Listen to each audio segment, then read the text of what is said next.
कुछ किस्से और कुछ किंवदंतियां नीरज जी के बारे में। तो राकेश जी का स्वागत है, आए और शेयर करें। धन्यवाद। मैं मथुरा का आदमी हूँ और नीरज जी मेरे पड़ोसी जो है जिले के थे, अलीगढ़ के लिए। और चूँकि कविता में मेरी रुचि जो है, जैसे ही होश संभाला तो कविता में रुचि मुझे लगी है दरअसल।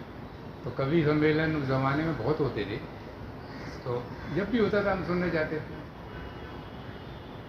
और सबसे जो बाद में मैं बम्बई आ गया, वो बम्बई से चले गए, मैं बम्बई आया। देखिए ये भी एक जो है, वो छोड़ गए और मैं उस दौर में यहाँ आया।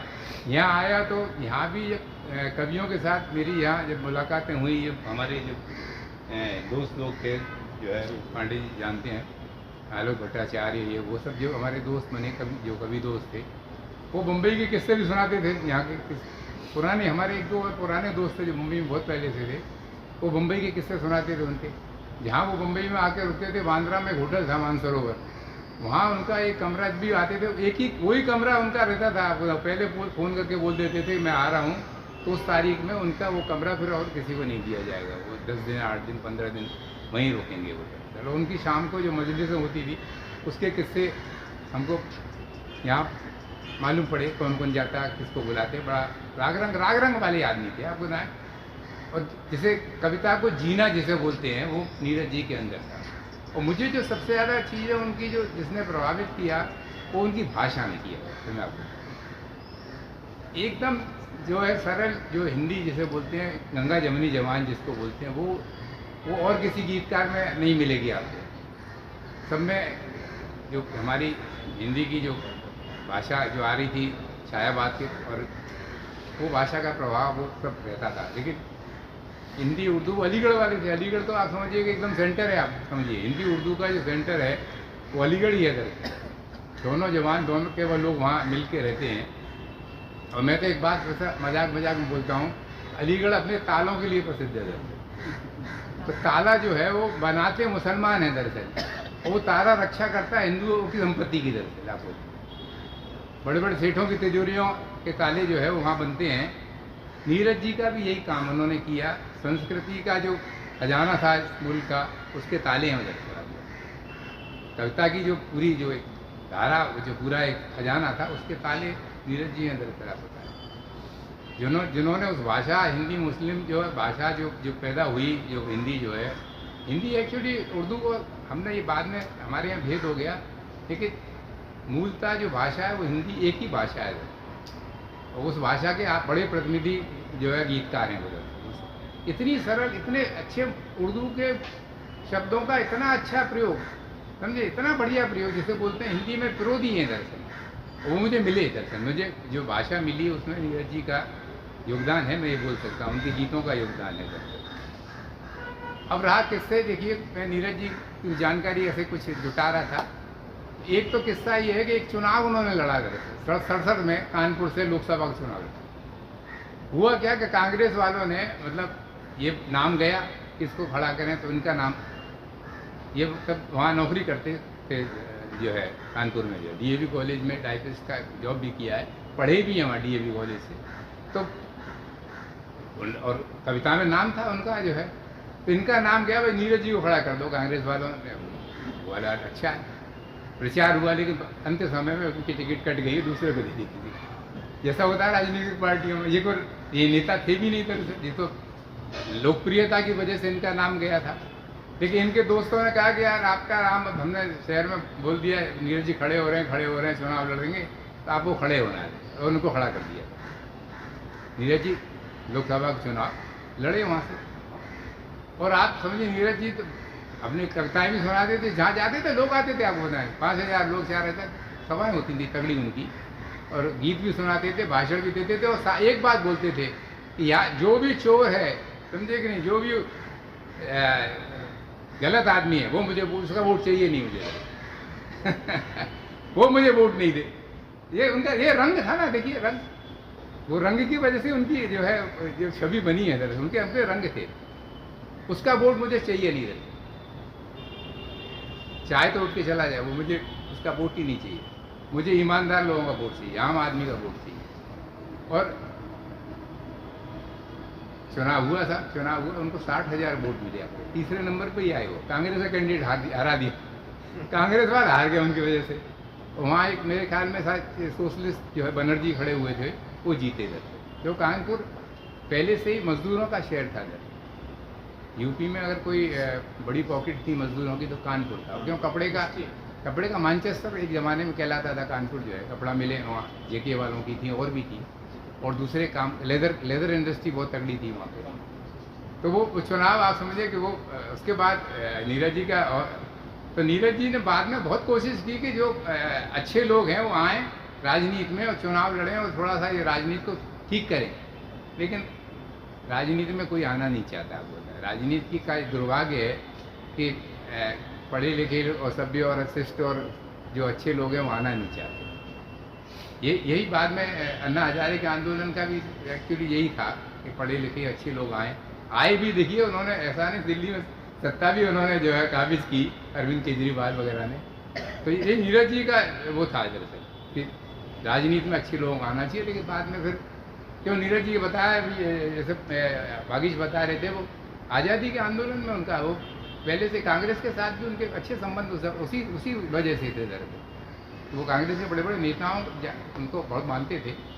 तो एक किस्सा और उनका पढ़ने को कहीं मुझे मिला कि एक बार वो कहीं भिंड में जो है कवि सम्मेलन में गए दरअसल। तो भिंड में गए तो वहाँ से लौट रहे थे तो गाड़ी खराब हो गई, रास्ते में खराब हो गई वो गाड़ी की। बोले साहब तो पेट्रोल ही खत्म हो गया इसका।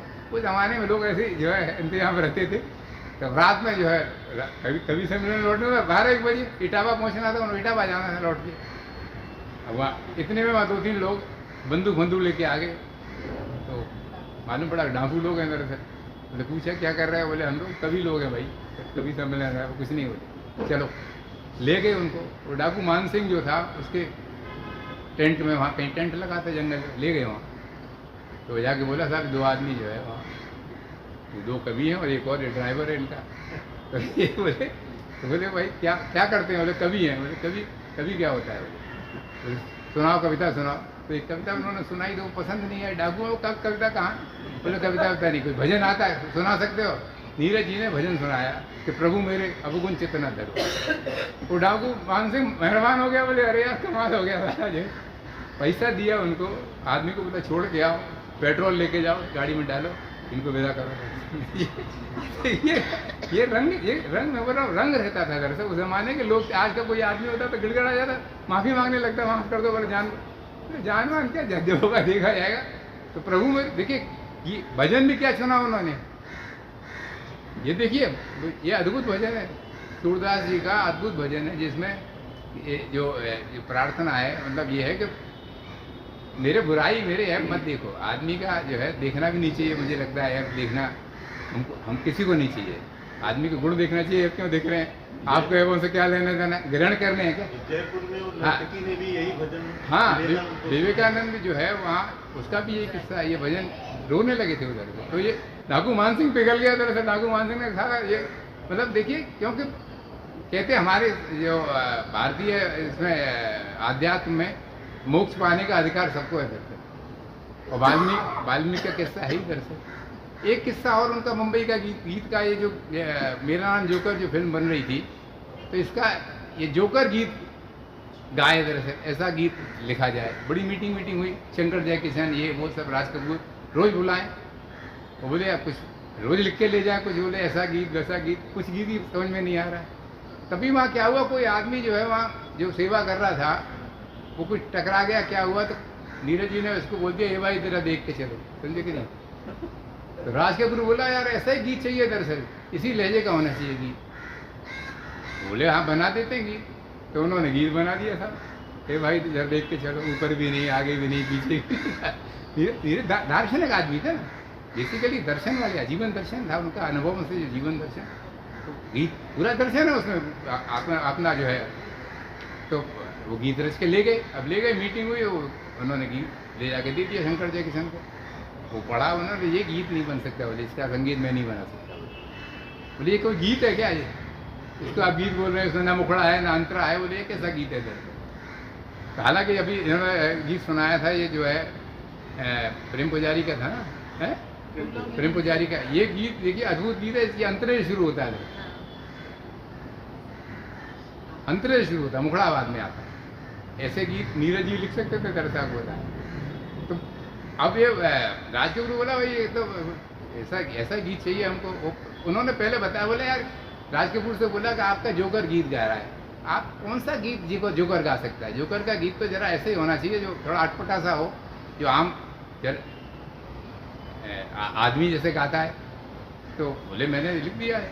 तो बोले तो राज कपूर बोले अच्छा एक बात बताइए, आप कैसे गाएंगे इस गीत को, आप सुनाइए गा के।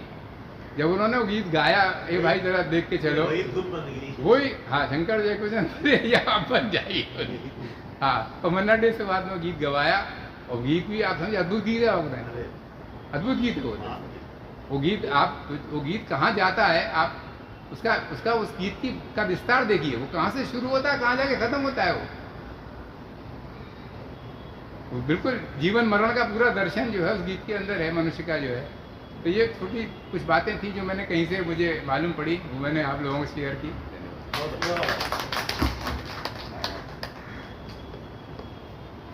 नीरज जी के कई इंटरव्यू मैंने किए और कई अखबारों में छपे।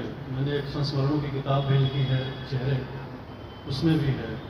नीरज जी ने हर बार उनका एक दर्द सामने आता था कि देखो 5 साल MBA की पढ़ाई करके आज 1-1 लाख रुपया सैलरी है, और हम लोगों को क्या मिलता है कोई सम्मेलन में? पूरा कैरियर दाव पर लगा के जाते हैं हम लोग, 10,000 15,000 पैसे मिलते हैं।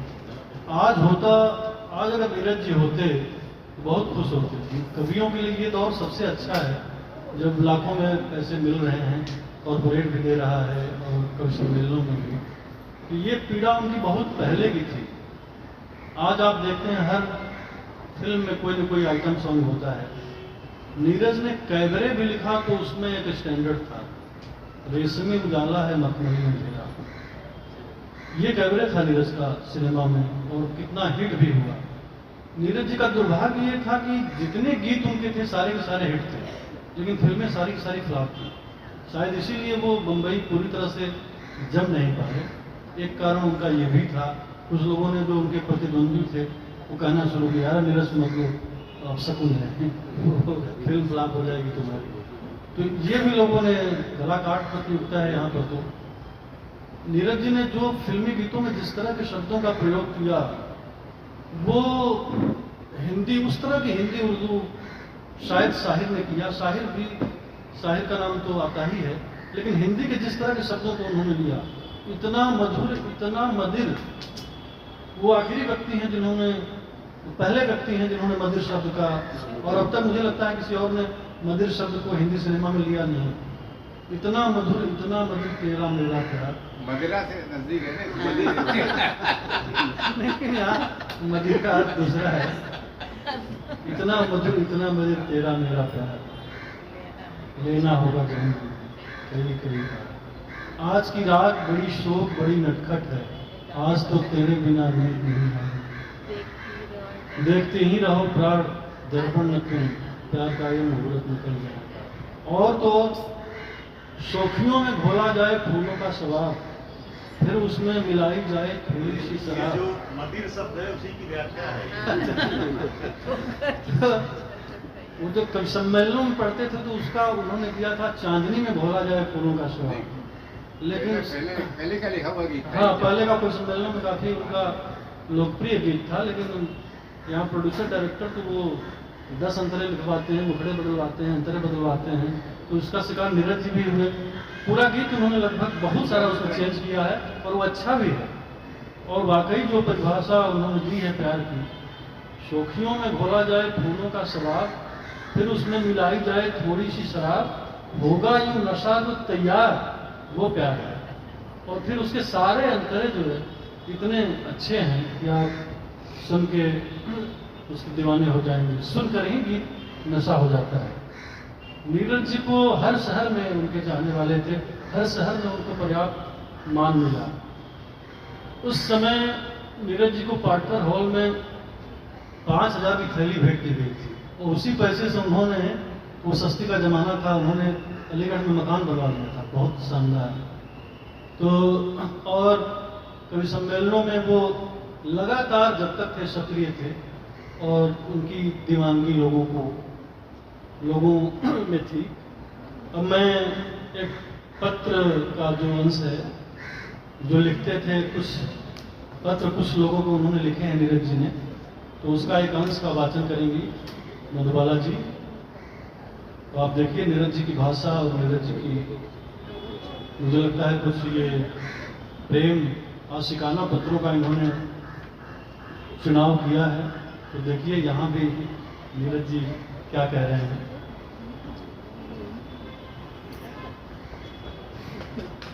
बिल्कुल भी आशिकाना पत्र नहीं चुना है मैंने, आप चिंता न करिए।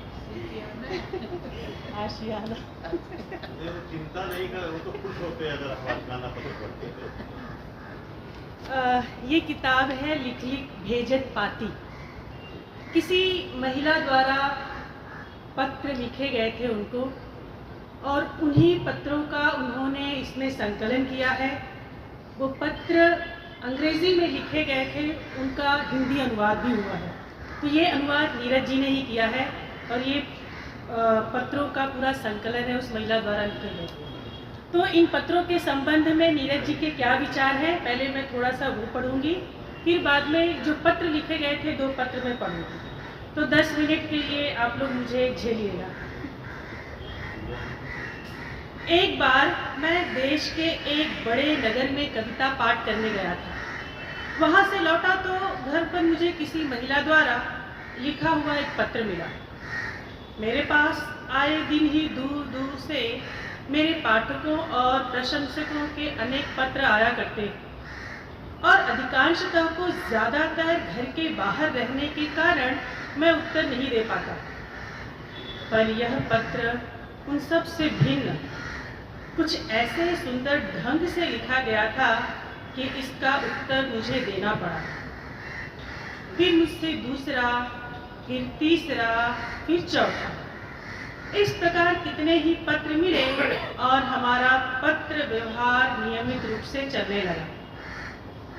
उसके निकट आकर्षण का हेतु मेरी कविता थी, और मेरे निकट उसके मधुर एवं कवित्वपूर्ण पत्र।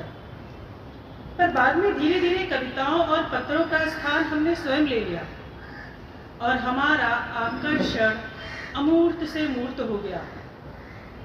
जब भाव वस्तु रूप हो जाता है, तब इसे साक्षात्कार करने की इच्छा स्वाभाविक हो जाती है। हमारे साथ भी यही हुआ, यानी हमारे मन में भी एक दूसरे को देखने की उत्सुकता जागी। उत्सुकता जब बढ़ी तो विकलता बन गई, और विकलता जब प्रतीक्षा करने लगी तो प्रीति बन गई।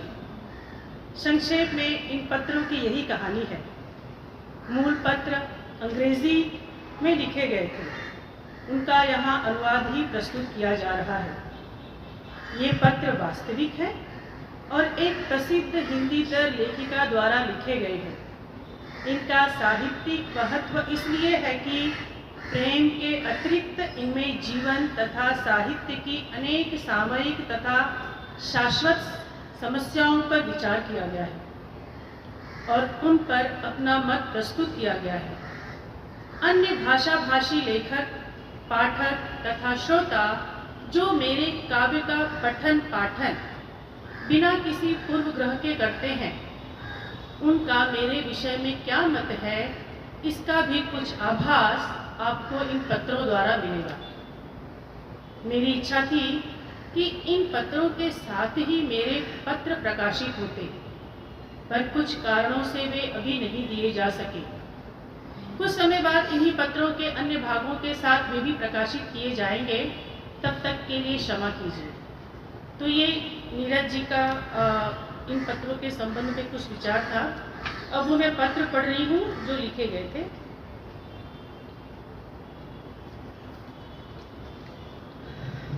मेरे प्रेम, जब कभी मैं कुछ लिखने बैठती हूँ तो वह तुम्हारा ही नाम है जो सबसे पहले मेरी लेखनी लिखती है। जलती हुई दोपहर के तपते आकाश के नीचे तथा चांदनी रात की शीतल छाया के नीचे वह तुम्हारा ही नाम है जो मेरे अविभाज्य स्व की तरह प्रतिपल मुझे घेरे रहता है। अपनी व्यस्तता और विश्रांति में, अपने सुख और दुख में, अपने अश्रु और हास में, चिंतन के गंभीर एवं दैनिक जीवन के सामान्य क्षणों में यदि कुछ है तो वह तुम्हारा ही नाम है, जो मेरे हृदय में धड़कन बनकर गूंजता रहता है।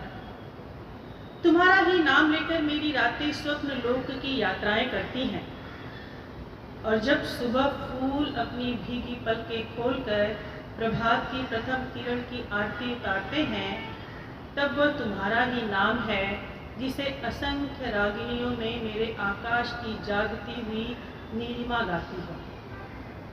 तुम्हारे नाम के बिना कहीं जाना अब मेरे लिए असंभव हो गया है।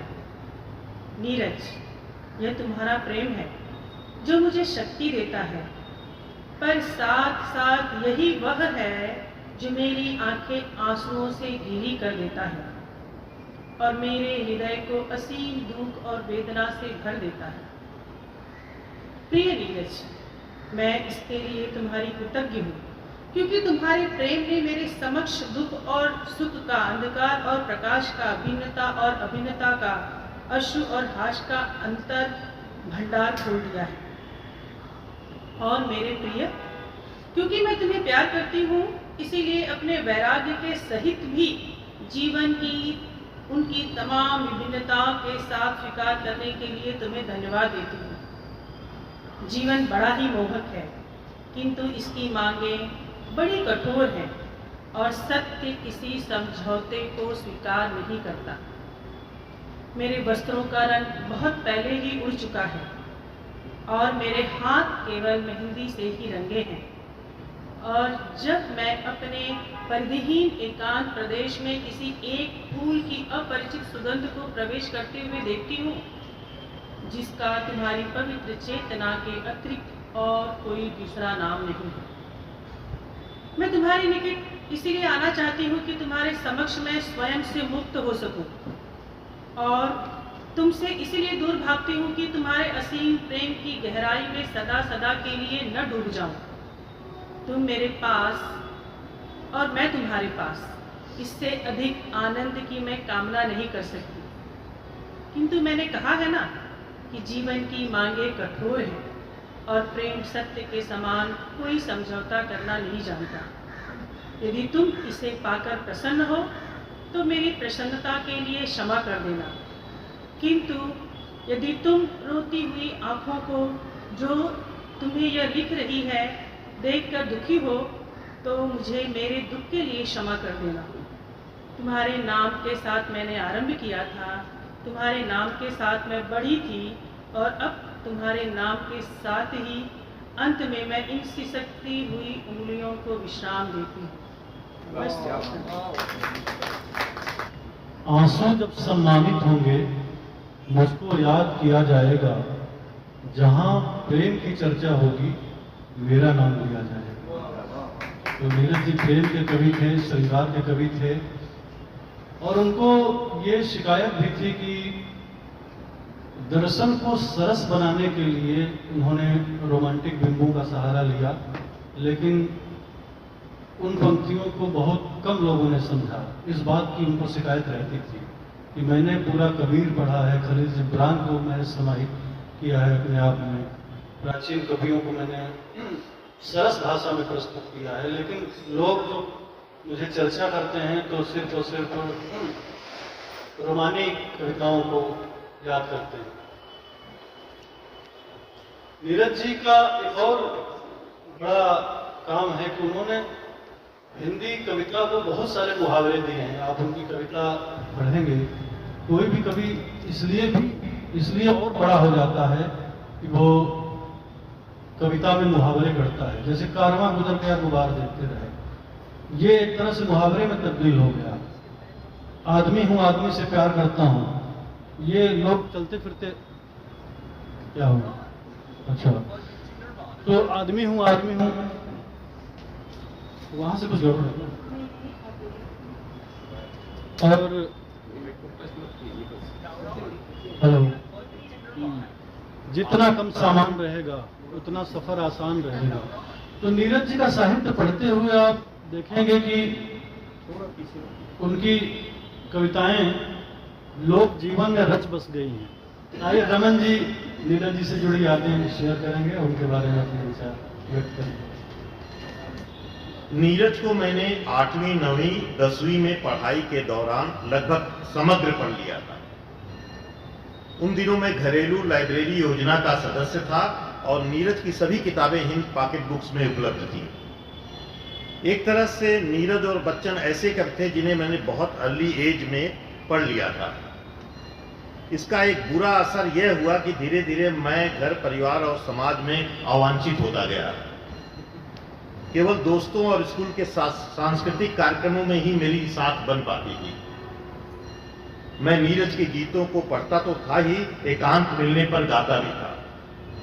एक गीत मुझे अब भी याद है जिसे मैंने सार्वजनिक स्थलों पर सुनाया भी था और गाया भी। मैं विद्रोही हूं, जग में विद्रोह कराने आया हूं, क्रांति क्रांति का सरल सुनहरा राग सुनाने आया हूं। इस गीत के माध्यम से मैंने काव्य वाचन प्रतियोगिताओं में कई पुरस्कार भी जीते। उस अवयस मना स्थिति में यह गीत मुझे अपने मन में हीरो बना देता था और मैं खुद के प्रति बड़प्पन के भाव से भर जाता था। इसके अलावा भी मैं उनके प्रेम के गीत गाया और सुनाया करता था। आज मैं उनके फिल्मी गीतों पर बात करना चाहता हूं। अपनी किशोरावस्था में इन फिल्मी गीतों का तन मन पर बड़ा मोहक असर था।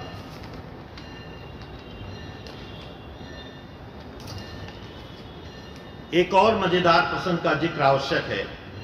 10वीं के बाद पढ़ाई के लिए मैं इलाहाबाद चला गया। तब तक मेरी व्यक्तिगत लाइब्रेरी में 75-80 किताबें इकट्ठा हो चुकी थी, जिसमें नीरज बच्चन के अलावा प्रेमचंद, शरदचंद्र, रविन्द्रनाथ, जयशंकर प्रसाद आदि का साहित्य था। जब मैं छुट्टियों में घर लौटकर आता तो देखता पुस्तकों की संख्या घटती जा रही है। इसका रहस्य बहुत दिनों के बाद खुला। हमारे कस्बे में एकमात्र सर्कुलेटिंग लाइब्रेरी थी, पान की गुमटी जितनी जगह में। उसमें बैठने वाला लड़का काफी छैल छबीले स्वभाव वाला था।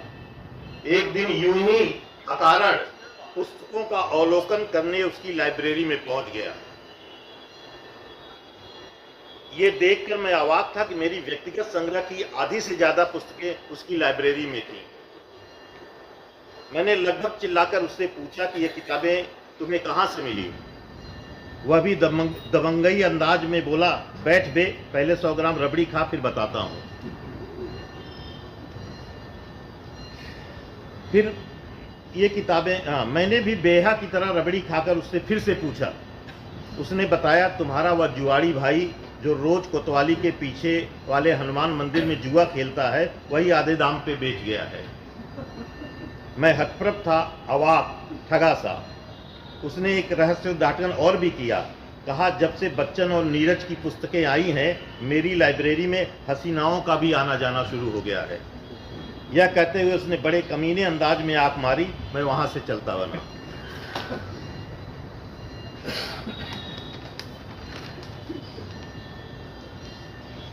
अब थोड़े से उनके गानों पे जो मैंने थोड़े बड़े पांडे जी के इजाजत से। नीरज के फिल्मी गीतों की विशेषता थी कि उन्होंने व्यावसायिकता के बीच भी काव्यात्मक गरिमा पर कभी आंच नहीं आने दिया। यही बात उनके मंच पर पढ़े जाने वाले गीतों पर भी लागू होती है। सस्ती लोकप्रियता के लिए उन्होंने कभी समझौता नहीं किया। नीरज ने अपने मंचीय और फिल्मी गीतों में उस हिंदुस्तानी गंगा जमुनी भाषा का प्रयोग किया जिसकी महात्मा गांधी और जवाहरलाल नेहरू वकालत करते थे।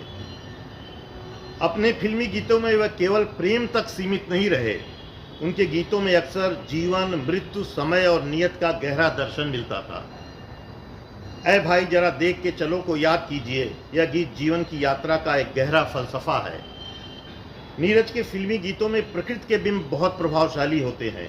वह फूलों, बादलों, रंगों आदि को मिलाकर प्रेम का मादक पेय रखते हैं और भावनाओं को व्यक्त करने के लिए भी इन प्राकृतिक छटाओं का उपयोग करते हैं। एक गीत है चंदन पानी जैसा प्यार, तो ये 4 शब्द बादल बिजली चंदन, ये देवानंद जी ने उनको दिया था कि इस गाने में डाल दीजिए और पूरा गीत इन्हीं 4 शब्दों से पिरोइए। तो उन्होंने उसको एक ही जगह डाल करके फिर अपने ढंग से अपना वो पूरा गीत लिखा, हालांकि वो बहुत ही अद्भुत गीत है। इसी तरह से जब देवानंद जी ने प्रेम पुजारी के गीत के लिए उनको प्रस्ताव दिया था तो उसमें एक और बात कही थी कि आप इश्क, मेरी जान, हसीना, इन सारे शब्दों का प्रयोग मत करिएगा। और आप देखिए कि उनके जितने भी प्रेम और इन गीते हैं, ये सारे शब्द जो बहुत उन दिनों फिल्मों में प्रेम के संदर्भ में लिखे जाते थे, उसका प्रयोग बिल्कुल ना के बराबर या ही नहीं है। नीरज के फिल्मी गीतों में प्रकृति के बिंब बहुत प्रभावशाली होते हैं। वो फूलों, बादलों, रंगों आदि को मिलाकर प्रेम का मादक पेय रचते हैं और भावनाओं को व्यक्त करने के लिए भी इन प्राकृतिक छटाओं का उपयोग करते हैं।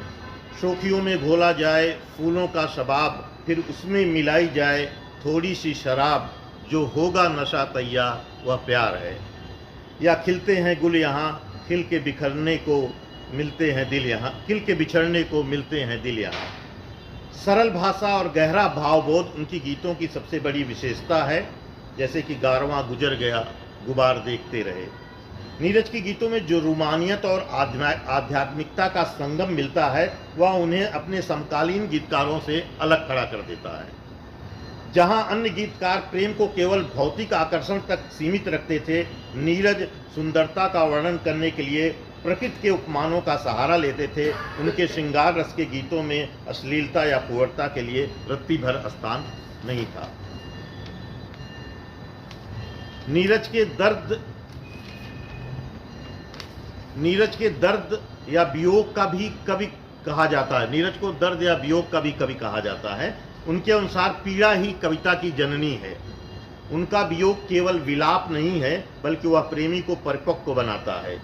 उनके गीतों में अलगाव का एक ऐसा माधुर्य है जो सुनने वालों को उदास करने के बजाय एक आत्मिक सुकून देता है। वे संसार की नश्वरता को भली भांति समझते थे। उनके गीतों में क्षणभंगुरता का भाव अक्सर दिखता है। नीरज साहिर और शैलेंद्र से भिन्न कवि थे। वह मन के गीतकार थे। उनका सरोकार सामाजिक विद्वताओं से उतना नहीं था जितना मानवीय संवेदनाओं, व्यक्तिगत अनुभूतियों और मन के राग रंग से था। वह व्यवस्था के बदलने के बजाय मनुष्य के हृदय को प्रेम और करुणा में भर देने का विश्वास रखते थे। जबकि साहिर व्यवस्था के खिलाफ, समाज की विषमता और राजनीति पर कटाक्ष करने वाले गीतकार थे, और शैलेंद्र आम आदमी के संघर्ष और आंदोलन के कवि थे। नीरज ने हिंदी सिनेमा को वह साहित्यिक कोमलता या स्पर्श दिया जिसकी कमी अक्सर खटकती थी। उनका सूफियाना अंदाज उन्हें कबीर की परंपरा के करीब ले जाता है, जहां वे जगत की भीड़ में रहकर भी अकेले और निर्लिप्त रहने की बात करते हैं। उनके ऊपर रवीन्द्रनाथ टैगोर, खलील जिब्रान के दार्शनिक गीतों का भी गहरा असर था।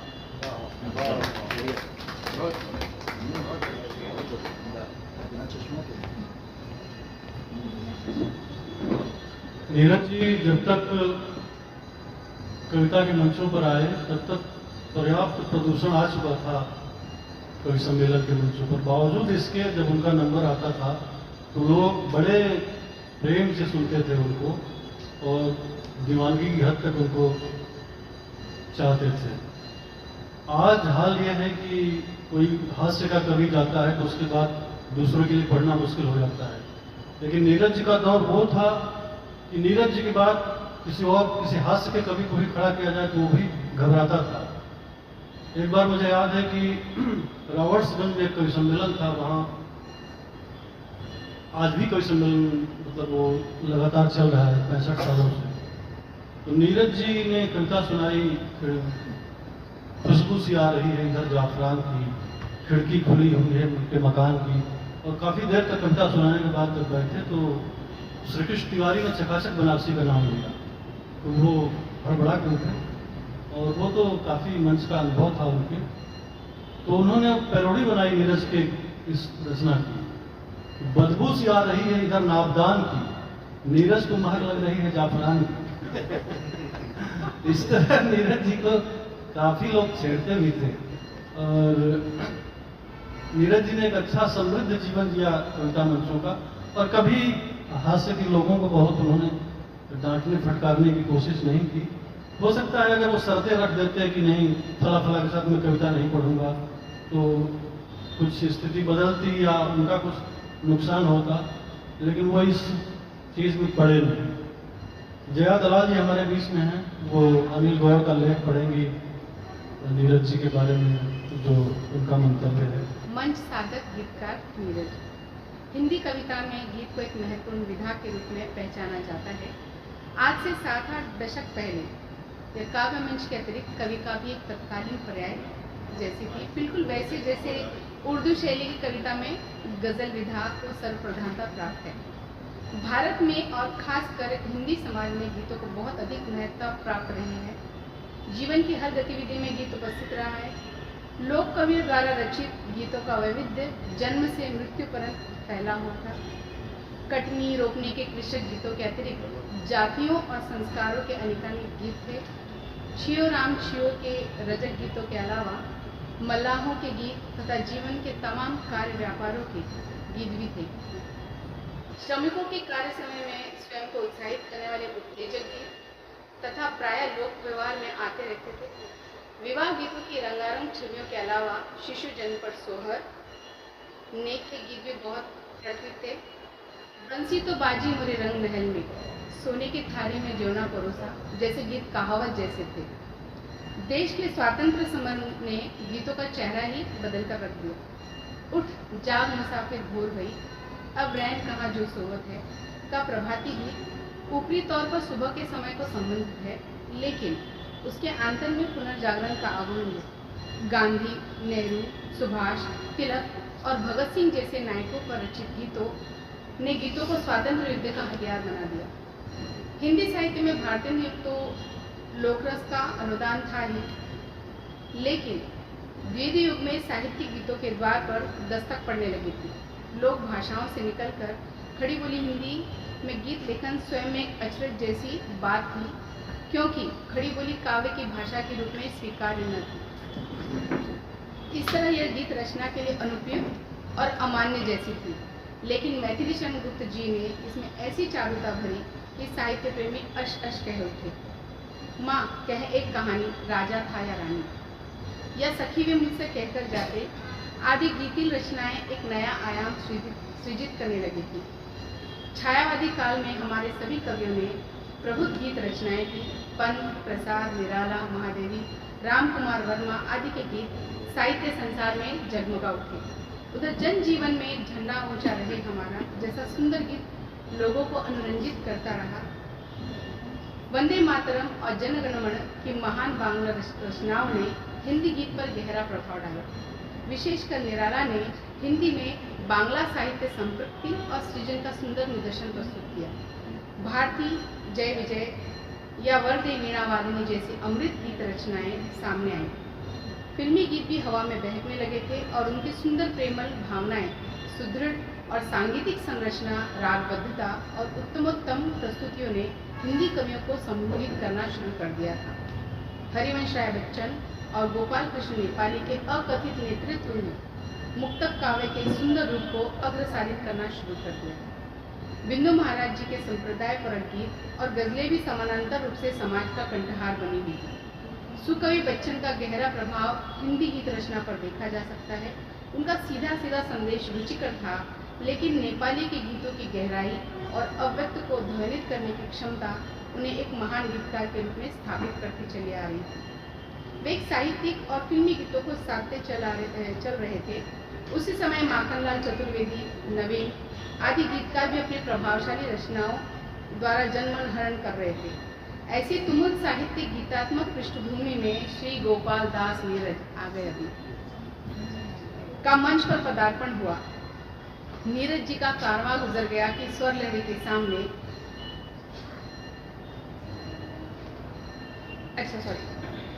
नीरज जी कारवां गुजर गया कि स्वर लहरी के साथ सामने आए। बच्चन जी के वैविध्यपूर्ण गीत रचना का उन पर गहरा प्रभाव था। बच्चन जी की जो बीत गई सो बात गई जैसी प्रतिनिधि रचना की छाया में छुप छुप कर अश्रु बहाने वालों, मोती व्यर्थ लुटाने वालों गीत की रासायनिक रचना को विश्लेषित किया जा सकता है।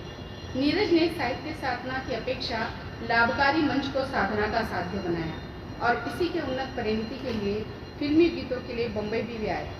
वे गीतकार नेपाली की तरह के अतिप्रातिभ गीतकार न थे और उनके पास वह अमोघ लोक रंजन न था जो नेपाली को सहज प्राप्त था। फिल्मी गीत सहज स्वाभाविक कवि अभिव्यक्ति की अपेक्षा पात्रों और चरित्रों की काल्पनिक और संभाविक अभिव्यक्ति को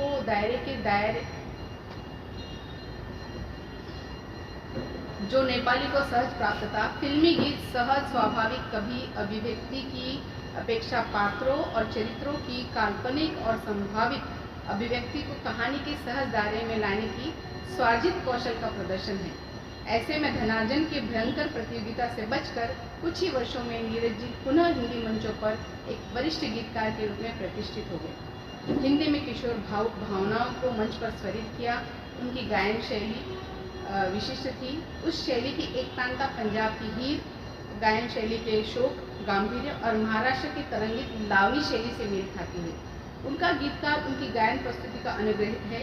उनके समकालीन कवियों रमानाथ अवस्थी, भारत भूषण और किशन सरोज का गीत वैभव अधिक प्रफुल्ल है, लेकिन जो सफलता नीरज जी की गेयता को मिली वह अन्य के हिस्से में नहीं आई।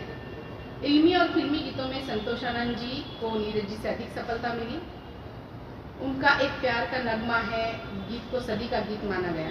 नीरज जी ने दुष्यंत कुमार की गजलों की यश यात्रा को देखते हुए और उनकी तीव्र आलोचन शैली को ध्यान में रखते हुए ऐसी अनेक गजलें लिखी जो उनकी अच्छी साबित हुई जैसे उनके गीत उतनी अच्छी साबित हुई जैसे उनके गीत। उन्होंने दोहे भी लिखे और उनका प्रसिद्ध दोहा कवियों के कुंठित अहम को मरहम लगाने के कारण बहुत चर्चित हुआ। आत्मा के सौंदर्य का शब्द रूप है काव्य, मानव जीवन भाग्य है और कवि होना सौंदर्य। उसमें एक पंक्ति थी कि संतोषानंद को नीरज से अधिक सफलता मिली। ऐसा नहीं है, संतोषानंद जी से बहुत ज्यादा सफल थे नीरज जी सिनेमा की दुनिया में, सिनेमा में भी और साहित्य में भी। नीरज जी की एक बात और जो ध्यान खींचती है कि कवि सम्मेलन के मंचों पे उन्होंने कभी अतिरिक्त ध्यान खींचने के लिए वो छाती पीटने वाला, वो जोर से चिल्लाने वाला जैसा संतोषानंद जी भी करते हैं और तमाम कवि करते हैं, नीरज जी ने कभी भी कोई भूमिका नहीं बनाई। ये नहीं कहा कि ताली बजाइएगा। आजकल जो लाखों रुपए बताते हैं कि मैं लेता हूँ, वो लोग भी बोलते हैं अब आपकी तालियां चाहिए, अब आपका आशीर्वाद चाहिए। 25 बार लोग ये दोहराते हैं। नीरज जी ने भीख की तरह ताली, हाँ भीख की तरह लोग तालियां मारते हाँ बिल्कुल सही कह रही है कि ताली बजाने वाले लोगों को साथ में भी लेके आते हैं और उनको पैसे भी देते हैं। तो वो एक बड़ी बात है कि इस दौर में जबकि कविता काव्य मंचों से कविता का बड़ा पतन हो चुका था, उस दौर में भी नीरज जी ने अपनी शर्तों पर कविता सुनाई और उसी तरह पुराने दिनों की ही तरह। हालांकि उन्होंने उनकी एक पंक्ति भी थी कि मैं जिस मौसम का राजा था वो तो मौसम गुजर गया, पता नहीं वह जाने वाला किधर। तो नीरज जी की ये बात मुझे हस्तक्षेप जरूरी है, कोई भी कुछ भी करके चला जाए ऐसा नहीं होना चाहिए। नीरज जी जो आज वेनेजुएला के राष्ट्रपति का जो हाल किया है ट्रंप ने, किसी जमाने में सद्दाम का भी यही हाल किया गया था। नीरज जी स्टैंड लेने वाले कवि थे। उन्होंने सद्दाम की पीठ ठोकी और एक मुक्तक लिखा कि बारूद के पहाड़ पर वो नाम लिखेंगे, मर्दानगी का जिक्र कहीं जब भी छिड़ेगा तो सब लोग बड़े फख्र से सद्दाम लिखेंगे। और जहां जहां आप देखेंगे नीरज जी ने पूरा, उनकी कविताएं रहस्यमयी नहीं है, जहां भी आप देखेंगे सब कुछ खुला खुला है और सब कुछ बिल्कुल आपकी समझ में आएगा, कोई रहस्य नहीं और बहुत सहज बिंबों से उन्होंने बातें की हैं। जयमणि पांडे जी काफ़ी नीरज जी के संपर्क में रहे हैं और सिनेमा पर इनका बड़ा काम है। इनकी एक किताब भी छपी है जिसमें सिनेमा के तमाम गीतकारों और शायरों के इंटरव्यू उन्होंने किए हैं। तो आदर के साथ जरा तालियों से स्वागत कीजिए। शादी हो जाने वाले साथ आए नहीं है।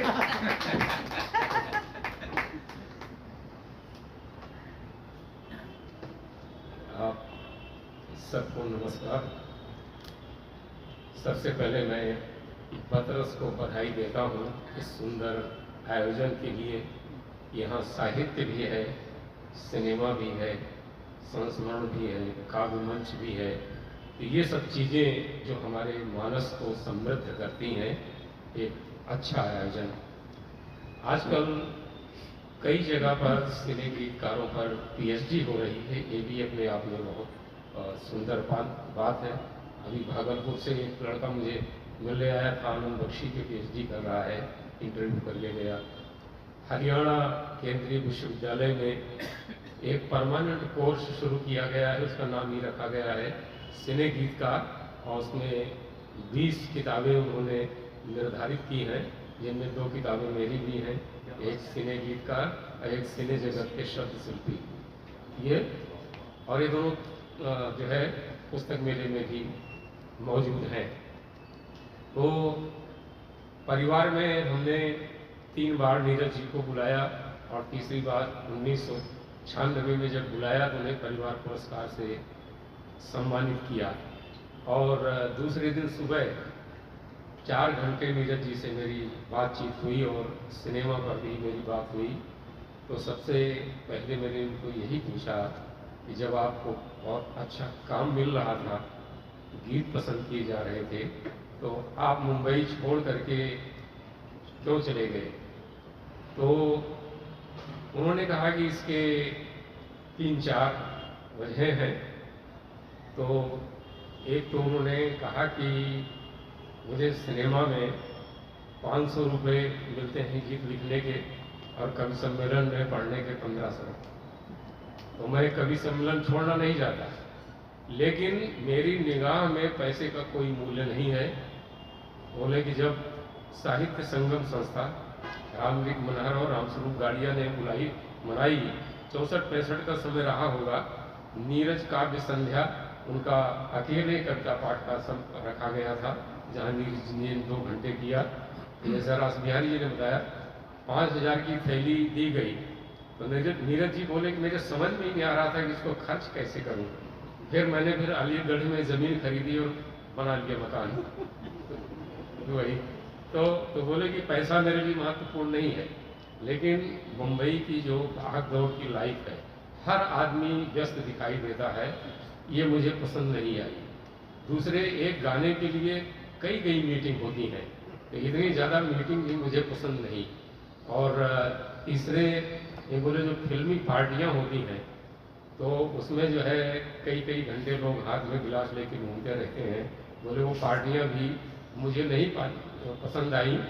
और जो सबसे बड़ा रीज़न है कि मेरा जो स्वभाव है वो यायावर का है, मैं कभी भी एक जगह पे टिक के नहीं बैठ सकता, इसलिए मैं इधर से उधर घूमता रहता हूँ। तो मुंबई मुझे रास नहीं आ रही थी, तो मैं वापस चला गया। लेकिन अगर कोई दोस्त बुला लेता है तो मैं चला आता हूँ, काम भी कर देता हूँ। और उसी साल बोले कि महेश भट्ट के बुलावे पे मैंने उनका 2 गीत लिखा करेक्ट फिल्म में। तो ये उनके छोड़ने की बात थी। और एक आपने देखा होगा किसी ने कि हाफ शर्ट में उनका है नीरज जी का वीडियो, यंग एज का, और उसमें भी बैकग्राउंड में देखिए तो साहित्य संगम का नाम है। तो वो 1960 के आसपास एकदम यंग दिखते थे। तो ये जो गीत उनका है, ये शायद 1955 के आसपास का हो सकता है, स्वप्न झरे फूल से मीत चुभे शूल से। तो इसमें जो दीप्ति जी ने पेश किया, उसमें जो आखिरी अंतरा आता है कि शोर उठा गली गली, दुल्हन चली दुल्हन चली, और फिर अचानक आसमान से जहर भरी गाज गिरी और पूछ गया सिंदूर तार तार हुई चुनरी। तो ये कहीं न कहीं कोई न कोई ऐसी घटना है जिसने उनके मन मस्तिष्क पे बहुत ज़बरदस्त असर डाला था, और उसकी घटना की परिणति के रूप में ये गीत लिखा उन्होंने नज़र आया। ये तो एक हमारे मित्र का कहना था, आप उनके बेटे शायद इसकी तस्दीक करें, कि उनका जो है एक रिश्तेदार नौजवान था, भांजा, उन्होंने बताया था कि जिस दिन शादी उसकी हुई उसी दिन रोड दुर्घटना में उसकी मौत हो गई। ये भी हो सकता है। तो ये जो गीत था ये बहुत ज़्यादा लोकप्रिय हुआ। तो 1958 में आकाशवाणी लखनऊ ने रिकॉर्ड किया, पूरे देश में बजाया सुनाया। उस समय आकाशवाणी में भी काव्य पाठ बहुत महत्वपूर्ण माना जाता था। और 1956 में अलीगढ़ में वो पढ़ाते थे जहाँ, तो उनका एक विद्यार्थी था, उसका नाम था आर चंद्रा। तो आर चंद्रा जो है यहाँ बन गए थे प्रोड्यूसर। तो 1960 में रामरिक मनहर ने बुलाया था उनको एक कार्यक्रम में, नीरज जी को, और उन्होंने कहा कि एक नौजवान है वो आपसे मिलना चाहता है। तो आर चंद्रा को उनके नीरज जी के सामने ले आए, बुलाया, और जो है नीरज जी का विद्यार्थी था, वो मिलके बहुत खुश हुए। तो उस आर चंद्रा ने कहा कि ये जो गीत है, मैं इससे ज़्यादा इतना प्रभावित हूँ कि मैं इसको एक थीम सॉन्ग बना करके इस पे एक फिल्म बनाना चाहता हूँ, तो आपकी अनुमति चाहिए। नीरज जी ने दे दिया, और उसने पहले से जो ये मंच पे सुनाते थे ऐसे 8 गीत चुन करके रखे थे। उसने नीरज जी से वो गीत मांगे, तो नीरज जी ने वो गीत भी दे दिए, जिसमें जो है मतलब 6 गीत रिकॉर्ड हुए नई उम्र की नई फसल में। तो वो आर चंद्रा ने कहानी तैयार की, और फिर आप जानते हैं जो होता है, शूटिंग शुरू हुई, फिर कई साल हो गए, और जब ये 65 में प्रदर्शित हुई, उसके ठीक 1 साल पहले आप में से कई लोग मिल चुके हों, चंद्रशेखर पांडे, जो सिर्फ चंद्रशेखर नाम के अभिनेता, तो 4 साल में भी उनके साथ था फिल्म राइटर एसोसिएशन में, इंस्टीट्यूट कमेटी में।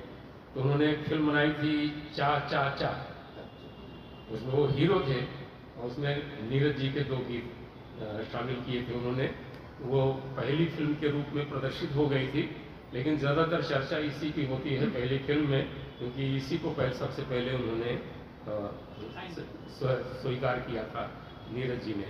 तो ये फिल्म बनी, और जैसा कि नीरज जी के गीतों में आपने देखा, शब्द कैसे हैं, भाव कैसे हैं, उसकी प्रस्तुति कैसी है, तो सारे गाने बहुत पसंद हुए।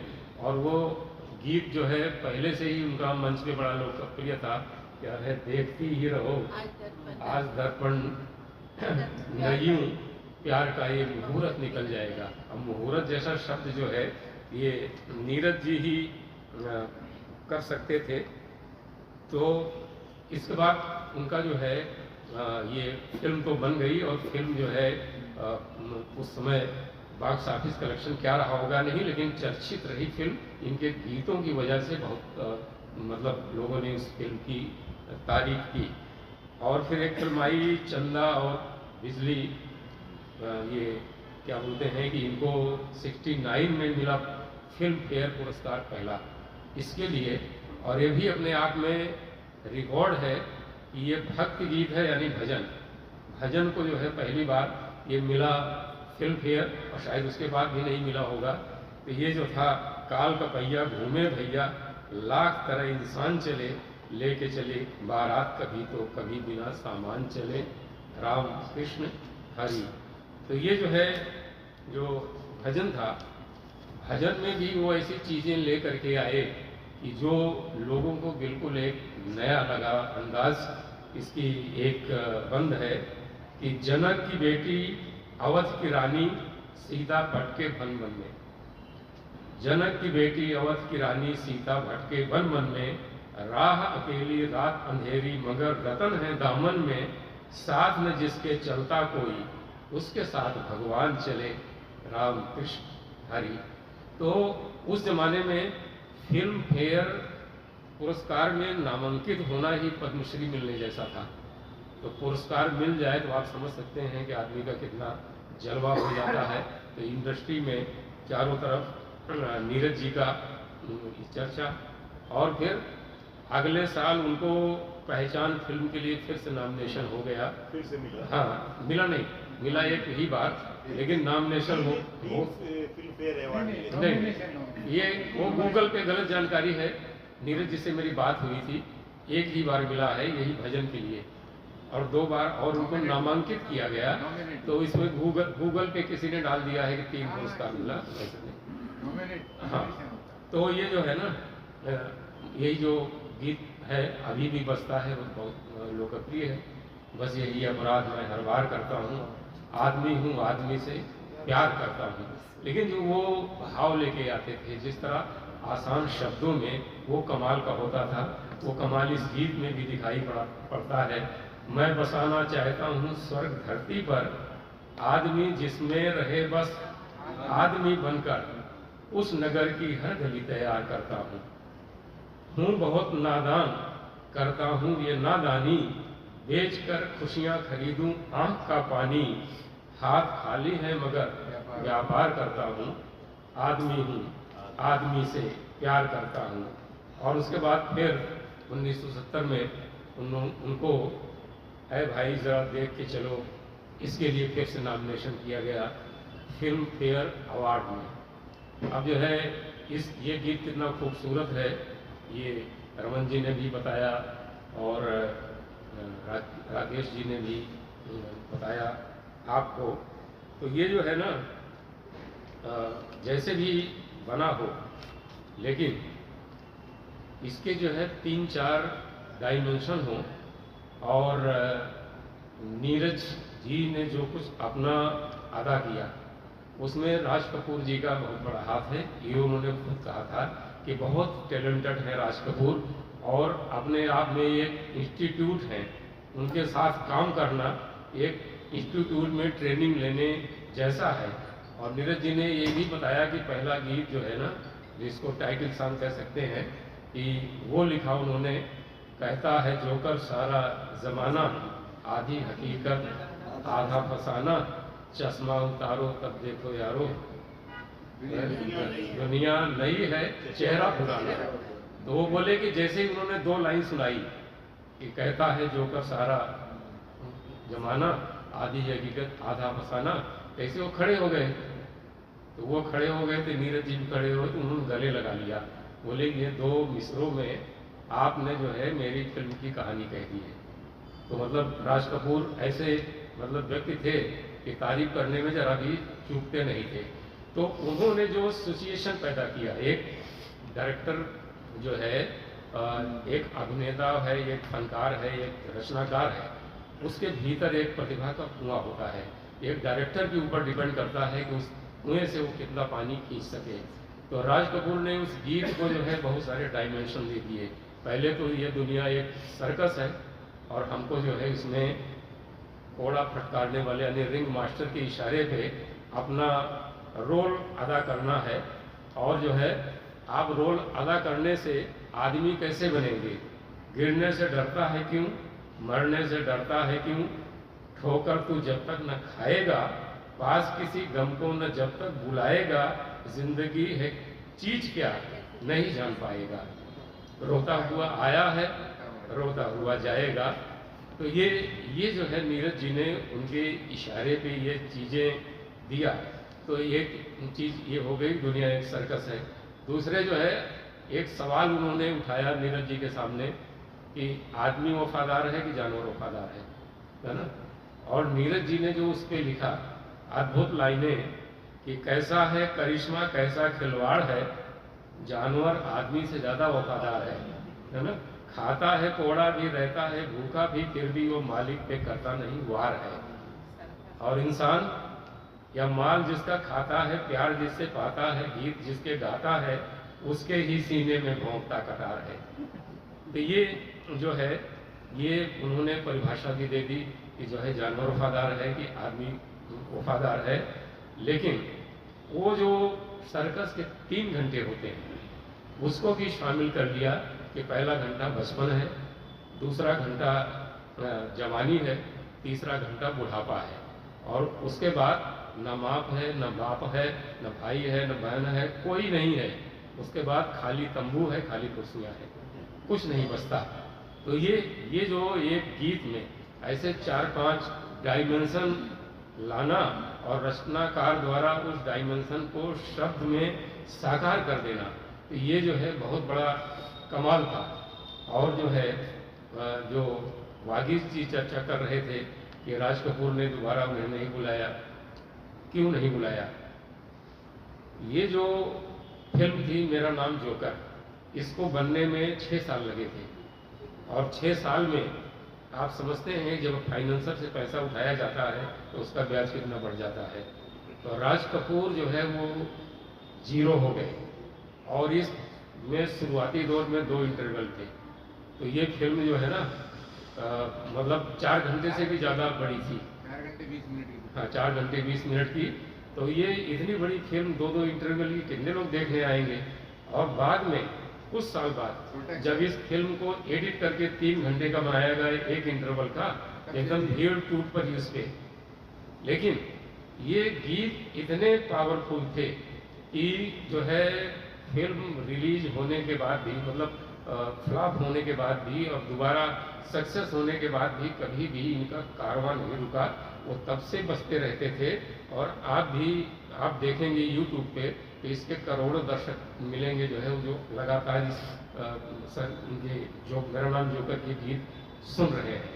तो ये जो है राज कपूर ने के अब्बास से कहा कि अगर मेरी फिल्म अगली नहीं चली तो जो है मैं दिवालिया हो जाऊंगा और साथ में पागल हो जाऊंगा, तो मुझे प्रेम कहानी चाहिए।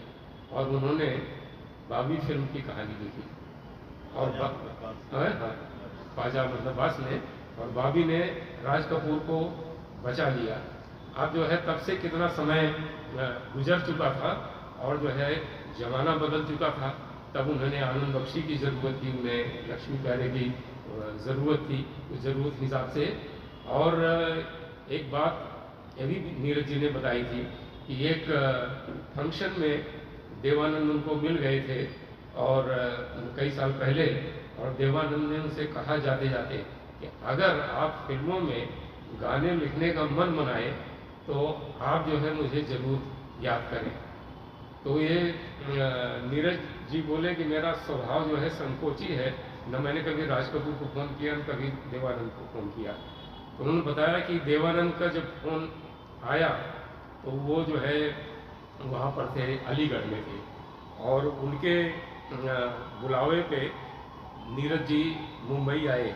और जैसा कि अभी यहाँ आपके सामने हमारे दोस्तों ने जिक्र किया, सांताक्रूज के एक होटल में नीरज जी को ठहराया था और एक साथ 6 दिन की बुकिंग की थी देवानंद ने। बोले कि उनको सिचुएशन बताया कि जो नायिका है वो अपने नायक को एक दूसरी औरत के साथ देख लेती है, तो उसके मन में एक तो ईर्ष्या की भावना उठती है और दूसरे जो है उससे बहुत दर्द होता है, पीड़ा की भावना जो है उठती है। और ये भी सच है कि उन्होंने कहा कि क्षमा परवाना नहीं चाहिए, जो इश्किया शायरी आ रही है फिल्म में वो नहीं चाहिए, जैसा बताया आप मेरी जान, इस तरह की चीज़ें नहीं चाहिए। और मैं मिलवाता हूँ एस.डी. बर्मन से, आखिरी फैसला उनका होगा। तो एस.डी. बर्मन से मिलवाया और एस.डी. बर्मन ने इनको जो है थोड़ा सा गुनगुना के कार लाइन बताया भी और बोले कि रंगीला रे यहाँ से शुरुआत होना कंपलसरी है, यहीं से शुरुआत हो। तो ये गए लिखने के लिए। देवानंद ने इनको वापस छोड़ते समय कहा ऐसा है मैं सुबह 10 बजे आता हूँ, पहले मुझे पसंद आएगा तो फिर हम लोग चलेंगे, और अगर आपका गीत एक्सेप्ट ना हो तो बुरा मत मानना। तो दूसरे दिन सुबह 10 बजे आए और उन्होंने सुनाया ये गीत, तो देवानंद उछल पड़ी, बात बोली बहुत बढ़िया है, चलते हैं उनके यहाँ पे। तो वो जो अपने बंगाली बाबू लोग हैं उन्होंने काम बहुत अच्छा किया।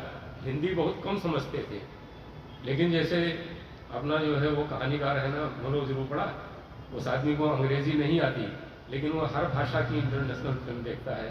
होता है कि फिल्म देखने के लिए किसी भाषा की ज़रूरत नहीं होती। तो उसी तरह जो ये थे हमारे बंगाली संगीतकार, वो हिंदी अच्छी आए कि ना आए लेकिन वो भावनाओं को बहुत अच्छी तरह समझते थे। तो उन्होंने कुछ हेर फेर के साथ में वो गीत बनाया, और गीत जो है आप जानते हैं कि कितना ज़्यादा सक्सेस हुआ। और जो आपने यहाँ सुना, जया दयाल जी ने जाते जाते कहा कि जो है शब्द उसमें बड़े प्यारे हैं इस गीत में। तो वो जो है सचमुच ऐसे ऐसे शब्द नीरज जी के लिए आए जिनके लिए खुद जो है ना देवानंद ने भी सोचा नहीं था, है ना। पलकों के झूले से सपनों की डोरी, सोचिए आप, है ना। पलकों के झूले से सपनों की डोरी, प्यार ने बांधी जो तूने वो तोड़ी। खेल ये कैसा रे साथी, दिया तो झूमे है रोए है बाती। आप दीपक, जलता हुआ दीपक देखिए, उसकी बाती हमेशा हिलती रहती है। तो लपट तो हिल रही है, नीचे बाती जो है वो तेल में डूबी है, तो ऐसा लगता है बाती रो रही है और दीपक झूम रहा है। तो ये बिंब जो पकड़ा नीरज जी ने, पकड़ना और उसको अभिव्यक्त कर लेना, ये अपने आप में जो है बहुत बड़ी चुनौती है। उन्होंने चुनौती जो स्वीकार किया इस गीत में और साकार कर दिया। और जो उसमें एक और जगह पे है, दुख मेरा दूल्हा है बिरहा है डोली, आंसू की साड़ी है आहों की चोली, आग मैं पीऊँ भी जैसे वो पानी, नारी दीवानी वो पीड़ा की रानी। तो इस तरह की जो चीज़ें लेकर के आए, कहीं भी आपको आज भी नहीं मिलेगा दुख मेरा दूल्हा है बिरहा है डोली। तो ये नयापन जो है नीरज का, वो पूरी इंडस्ट्री को बहुत ज़्यादा पसंद आया। और जैसे राकेश जी ने कहा है, कभी कभी मुखड़ा जो है उससे ज़्यादा अंतरा सुंदर हो जाता है। तो अंतरा ज़्यादा सुंदर हो गया तो बर्मन दा ने वहीं से रिकॉर्ड की, फूलों के रंग से दिल की कलों से तुझको लिखी रोज पाती। लेकिन इस गीत में जो वो जो है ना लेकर के शब्दों का आए, एक वो क्या बोलते हैं इमेजरी कहिए कि जो है सांसों की सरगम, धड़कन की वीणा, सपनों की गीतांजलि। अब आप इन पे सोचिए, इतना जो है क्रिएटिव काम सने गीत में करना, सांसों की सरगम, धड़कन की वीणा, सपनों की गीतांजलि, तू मन की गली में महके जो हरदम, ऐसी जूही की कली तू। तो गुलाब से बड़ी उपमा दी गई थी, ये जूही की कली से उपमा देना जो है ये शायद पहली बार था।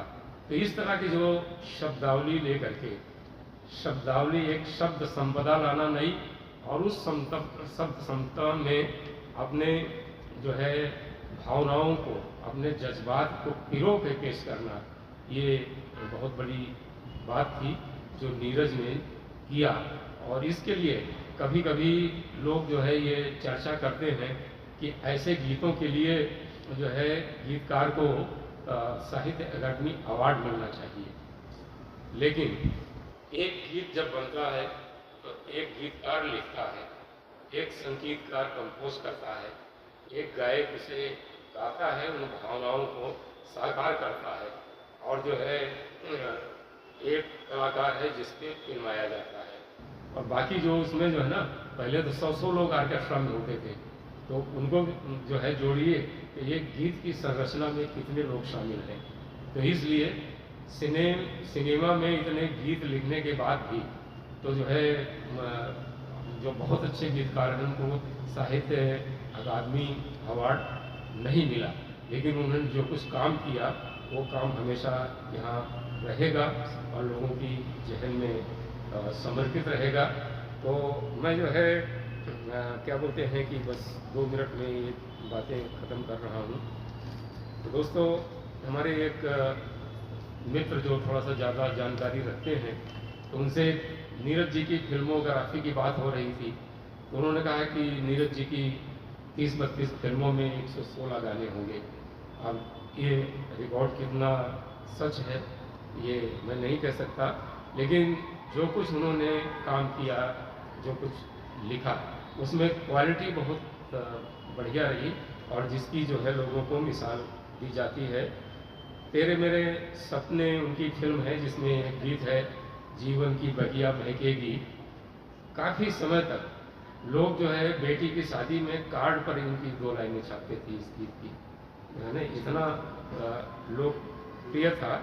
और ये गीत जो है अभी भी बहुत गाया जाता है, जैसे राधा ने माला जपी श्याम की, अब मैंने ओढ़ी चुनरिया तेरे नाम की, ये मुहावरा बन गया, ओढ़ी चुनरिया तेरे नाम की, ये आज भी चल रहा है।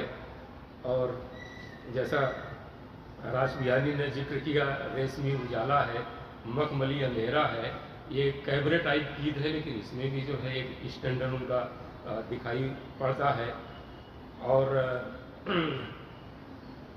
क्या बोलते हैं, लाल पत्थर मुनीम जी, एक नारी एक ब्रह्मचारी, जंगल में मंगल, पतंगा रिवाज, तू मेरी मैं तेरा, जो है आशियाना, शतरंज के मोहरे, रेशम की डोरी। तो इस तरह की जो है फिल्में हैं। और क्या बोलते हैं कि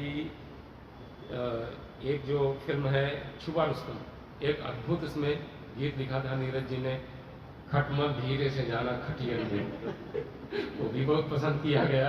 तो ये भी एक हुनर है कि मतलब सिचुएशन के हिसाब से ऐसा गीत जो है लिख देना।